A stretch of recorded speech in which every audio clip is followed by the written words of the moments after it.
Hello everyone, welcome back to my channel. So আবারও আসলাম আপনাদের জন্য স্বাদ ও লাবণ্যময় মজাদার একটা বিকেলের নাস্তা। সো আজকে থাকতেছে ঝালমুড়ি মাখা। সো ঝালমুড়ি মাখা দেখার জন্য সবাই আমার সাথে থাকুন, আমার ফেসবুক পেজে লাইক করুন। আবারও চলে আসলাম আমাদের বাসার ঝালমুড়ি। সো ঝালমুড়ি কীভাবে আমরা বাসায় খাই সেটা দেখাবো। এখানে ঝালমুড়ির জন্য আমি এখানে নিয়েছি কী কী দেখতেই পারছেন।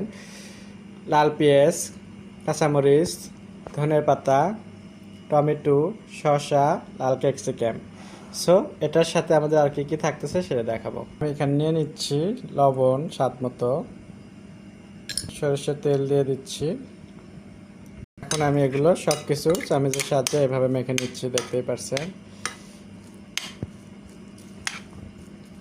সো এভাবে খুবই ভালো করে হাতের সাহায্যে মাখালে আরও ভালো হয়, তাহলে একদম কি সুন্দর একেবারে ইয়ে করা যায়। সো আমি চামচের সাহায্য দিচ্ছি, তারপরেও যে খারাপ হচ্ছে তা না, দেখেন পুরোটাই কিন্তু একদম ভালোভাবে মিশে গেছে।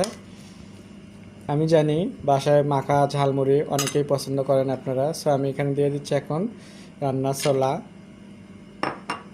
ছোলাটা দিলাম।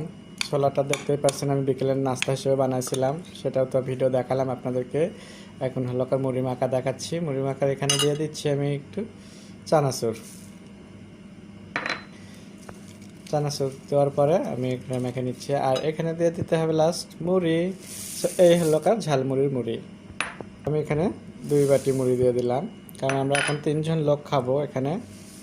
সো এর জন্য একটু বেশি করে মাখাচ্ছি, যে খুবই মজা করে আমরা খেয়ে নেব। মুড়ি দেওয়ার পরে চামচের সাহায্যে আমি মাখে নিচ্ছি, আপনারা চাইলে হাতেই মাখাতে পারেন, কোনো সমস্যা নেই। আর কার কার মুড়ি মাখা এরকম পছন্দ সবাই আমাকে কমেন্টের মাধ্যমে জানাবেন, আমার ভিডিওগুলো দেখবেন। আমি জানি অনেকেই বগুড়ার ঝালমুড়ি পছন্দ করেন। এটা কিন্তু আমাদের বগুড়ার ঝালমুড়ি, দেখতেই পারছেন। এটা কিন্তু ঝাল ঝাল হবে। আর এখানে কিন্তু আর একটা জিনিস আমি দিইনি এখনও, ওটা আমি দেবো, সেটা হলো স্পেশাল। সেটা অনেকেই জানেন না আপনারা, কিন্তু আমার ভিডিও দেখলেই জেনে যাবেন। এটা লাস্টেই দেয়। সো আমি লাস্টে দিয়ে দিচ্ছি একটু লেবু রস, এভাবে একটু চিপে দিয়ে দেবেন। লেবু রসটা চিপে দেওয়ার পরে আবারও একটু সুন্দরভাবে মেখে নেবেন। কি দেখে খেতে ইচ্ছে করতেছে, জিভে জল এসে যাচ্ছে, তাই না? সো আমার ভিডিওগুলো আপনারা বেশি বেশি করে দেখবেন, আর এরকম করে আপনারা বাসায় বানিয়ে খাবেন, তাহলে খুবই মজার মজার খাবার কিন্তু খেতে পারবেন, বুঝতে পারছেন?